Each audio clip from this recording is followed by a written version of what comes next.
great coach's aim should be to develop consistent confidence and competence. There's some C's in there. You see that? In their athletes while working on making themselves redundant.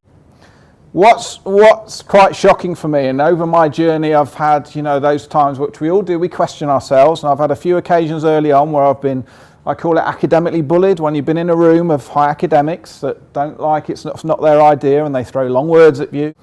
There's far too many technical experts that call themselves coaches. There's not enough coaches, in my view, following this philosophy. I was quite a challenging child. I was the one that asked the why question. And most of the teachers in my school didn't like that. So they just said, well, this is the way it is. And I was the challenging child, if you like. So I thought, I'm actually not doing my job at all. I'm pretty useless.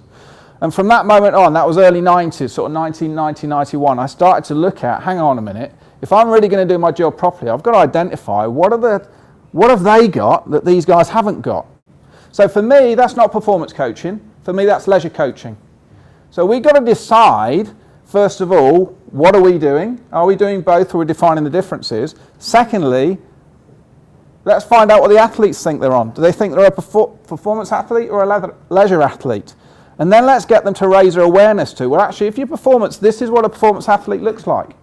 If you're leisure, this is what it looks like. So let's look at your behaviour, not your words, and let's start to define actually the journey you're on, because the journey we're on will define where you're going to end up. Your behaviour, not your words, will define your actions, your results. So in this room now, if you reflect, would you say you're a performance coach or a leisure coach? Have you got leisure athletes, not based on what they want, based on their behaviour, and performance athletes together in the same session? They're leisure athletes, not performance athletes, because their behaviour is not defining a performance attitude and actions as a performer or an athlete. They're following a leisure philosophy. As an overview, PDS is quite a massive animal, but it is about taking the long words out and simplifying applicational tools that can make an impact towards development and growth for teams, individuals, but it stems from the coach. Most of the time, performance, actually, it's the coach that defines performance. It's not the athletes themselves. If there's a fault, it's normally through the coach, in my experience, not through the athlete.